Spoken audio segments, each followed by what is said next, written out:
In this video, we're going to look at some algebra review, just some topics from Algebra 1, Algebra 2, just to kind of refresh our memory and kind of get us going here at the start. First thing I'm going to talk about order of operations. I know you've seen this before, a couple different ways. Terms I will use with it is either PEMDAS or the maybe more classical way of please excuse my dear Aunt Sally. And the idea of order of operations, right, is you do parentheses first, then exponents, multiplication and division from left to right, and then addition and subtraction. When we do combining like terms, remember the variables got to be the same and the exponents. XY is different than x squared y. So we want to use these to combine some like terms. In our first example, we'd have 4x and negative 5x, which would be the same like terms for negative x. And then I would have 3x squared and 7x squared, which I could combine for 10x squared.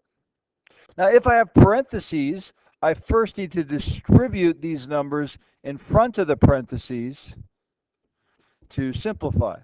So this gives me 6 minus 8y minus 10y minus 15x. And remember, we do exponents first. So we square before we deal with the negative, so this becomes a minus 4. It is not negative 2 squared. Negative 2 times negative 2. That's not what that means. This is minus 2 times 2, which is negative 4. It's not this. Now, we combine our like terms. The 6 and the negative 4 is 2. Our y's, 8 and 10, is negative 18 and minus 15x. Now, if we want to solve an equation, many times going back to Algebra 1, when we solve equations, I like to put a vertical line here to help refresh our memory that we work on one side of the line and we go back and forth. So we distribute here and get 7x minus 14. We distribute here and we get 5x plus 20. If I subtract 5x from both sides, that gives me 2x. If I add 14 to both sides, that gives me 34. So I get x is 17. Now, if we have a more complicated problem, I want to multiply out and simplify as much as possible on one side. So I'm going to distribute this out and distribute that out. So 3m minus 5m plus 10. And then 3m minus 15. Now, before I start moving things from left to right, side to side, I want to simplify this into minus 2m is 10. And then 3m is 15. Now, if I simplify this and I add 2m to both sides, this gives me 5m. And if I add 15 to both sides, this is 25. Thus, I get m is 5. Now, when we're solving equations, about as hard as they can get with linear equations is when you deal fractions. And here's the trick with fractions, no matter what type of fractions. Get common denominators. If you get common denominators, it makes everything easier. So here I would multiply by 4 over 4 to get my common denominator. So I have a 4x on the top. Here I would multiply by 2 over 2, so I'd get 6. Now, once you have common denominators, all you need to do is solve the top. So I can ignore the bottom, and I'm left with just 6 minus 4x is equal to 1. Now, if I solve that, I end up getting x is 5/4. And when you get an answer like that as a fraction, just leave it like that. You don't have to do any more work. Now, if you want to use a calculator and plug it in, you could get 1.25. You could do a compound or a mixed fraction. You could get 1 and 4/7. They call this an improper fraction. I don't like that name because it's not improper. This is exactly how we want to leave it for pre-calc. Just leave it as 5/4. Now, when we solve inequalities, they're very similar to an equation. We subtract 2 from each side. The difference is we don't get a single answer, 2. We get a whole interval or range of answers, x is less than 2. And the one part you got to be really careful of here is if we have something where you have to divide by a negative.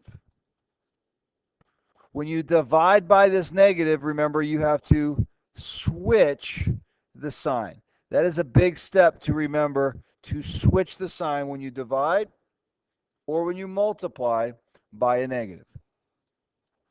Once again, we can just leave that as a fraction. Now, when we write these inequalities, another thing we can do with them is we can actually graph them on a number line. So let's say I have x is greater than 2. The answers that make that work are like 3, 4, 5, and really anything bigger. But also things like 2.5 and 2.1 also work. So there's a whole range of things that work that are greater than 2. Now, when it's not equal to 2, 2 doesn't work. You may remember we do an open circle at 2, and then we shade to the right. If it's x is less than or equal to negative 1, I do a closed circle at negative 1, and I shade to the left. Now, when people look at this initially, they say, well, this makes sense. If it's pointed to the right, I shade right. If the inequality is pointed to the left, I shade left. But that's not true. Notice here, 3 is less than x. What numbers work there? Numbers like 4, 5. So it's things greater than 3. So this is going to be an open circle at 3, and I shade to the right. It is not pointing the right way. It has to do with which side the x is on. So be careful. It doesn't just point which way you should shade. Now, sometimes we could have an inequality with multiple numbers. X is less than or equal to 3, but greater than 1. So I could have an open circle at 1, a closed circle at 3, and then I can shade in between. Or I could have an or statement where they have two tails. I could have x is greater than 1, so from 1 and bigger. Or it's less than negative 2. So I can have an open circle at negative 2, and I go to the left. Now, you are probably familiar with doing this type of graphing number lines and shading. You may have not seen what is known as interval notation. We want to talk about interval notation. And let me kind of explain it this way. We can have a x is greater than 2. That's an inequality. We can graph this on a number line. Interval notation is a different way of writing it. And let me start with maybe a simpler example. If we have from 1 to 3, and I'll do an open circle on 1, a closed circle on 3. Now to write that as an inequality, I can do that.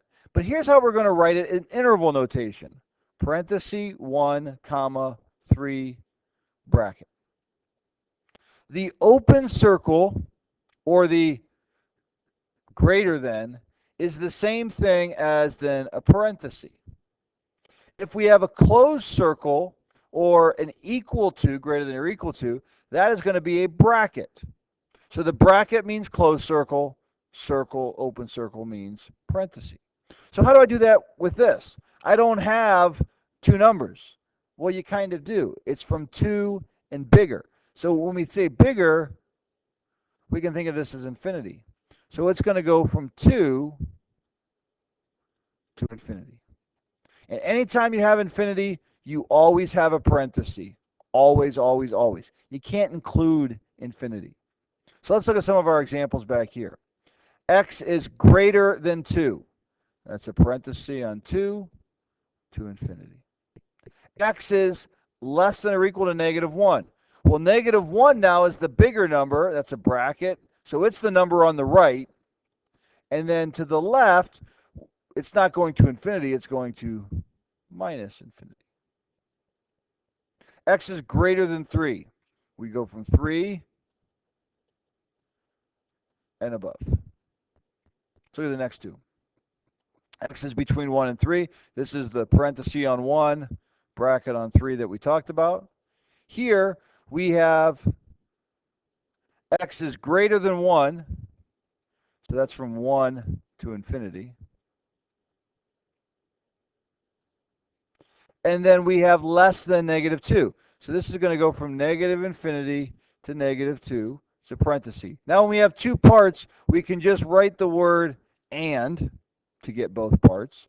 Or a more mathematical way is if you look at the symbols up there on the wall, instead of using the and word, we can use the mathematical and symbol, which is a capital U.